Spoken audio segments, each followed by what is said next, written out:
আসসালামু আলাইকুম। আমি শামীমা মুহিত বলছি সানমুন কিচেনে আপনাদের সবাইকে স্বাগতম।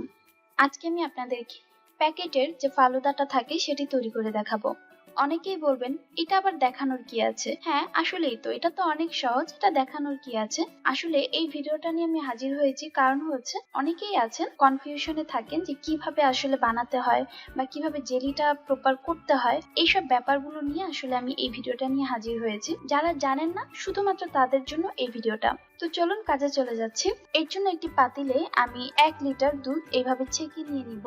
এইবার দুধটা বলক আসা পর্যন্ত অপেক্ষা করতে হবে।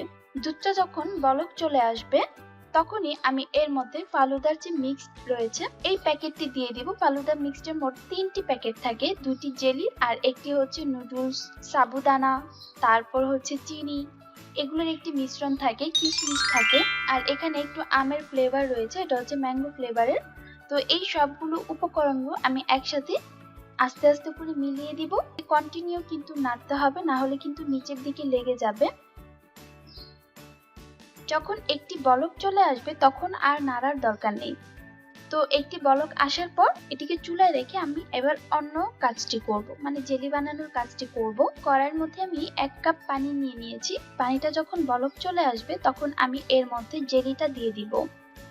এইটার মধ্যে মোট 2টি জেলির পাউডার রয়েছে, একটি হচ্ছে পিঙ্ক কালার আর একটি হচ্ছে গ্রিন কালার। এটার মধ্যে উপকরণগুলো রয়েছে জিলাটিন রয়েছে বা আগার আগার পাউডার রয়েছে, চিনি রয়েছে আর একটু ফুড কালার আছে আর একটু ফ্লেভার মিক্সড করা আছে। এখন এই পানিটাকে খুব ভালোভাবে একটু ঘন করে জাল দিতে হবে। প্রায় 1/4 কাপ যখন পানিটা হয়ে যাবে তখন আমি এই পানিটাকে একটি বাটির মধ্যে তুলে রাখবো। মনে রাখবেন পানিটাকে কিন্তু শুকিয়ে একদম 1/4 কাপ করে নিতে হবে। হয়ে গেল। সেম প্রসেসে গ্রিন কালার যে রয়েছে জেলি সেটাও তৈরি করে নিতে হবে। আমি কিন্তু সেটাও তৈরি করে নিয়েছি। মোট 2টি আমার তৈরি হয়ে গেল, 2টি কালার। এবার এটিকে প্রায় 1 থেকে 1.5 ঘন্টার জন্য একটি সাইডে রেখে দিব। যখন ঠান্ডা হয়ে যাবে তখন এটিকে ফ্রিজের ভিতর রেখে দিব। আর ততক্ষণে প্রায় 1 ঘন্টা পর দেখুন দুধটা একদম ঘন হয়ে এসেছে, সাগুদানাগুলো একদম ফুলে টইটুম্বুর হয়ে গিয়েছে আর নুডলস গুলো খুব ভালোভাবে সেদ্ধ হয়ে গিয়েছে আর দুধটা কমেও কিন্তু অনেক নিচে চলে এসেছে। আমি আর এটাকে ঘন করব না কারণ এটা যথেষ্ট ঘন হয়ে গিয়েছে, ঠান্ডা হলে এটা আরো ঘন হয়ে যাবে। চুলা থেকে নামিয়ে খুব ভালোভাবে ঠান্ডা করে নিচ্ছি। এইবার একটি বাটির মধ্যে প্রথমে আমি জেলিটাকে নিয়ে নিব। জেলিটাও কিন্তু একদম ঘন হয়ে গিয়েছে। আসলে ডেকোরেশনের ব্যাপারটা পুরোটাই আপনাদের উপর ডিপেন্ড করবে। আমি আমার মতো করে একটু ডেকোরেট করে দিচ্ছি।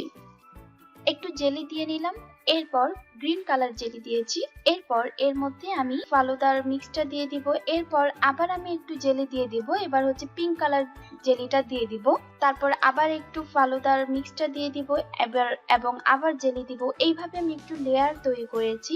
আপনারা চাইলে কিন্তু গ্লাসের মধ্যেও করতে পারেন, আবার বিভিন্ন ধরনের ফ্রুটস দিয়েও সাজিয়ে নিতে পারেন।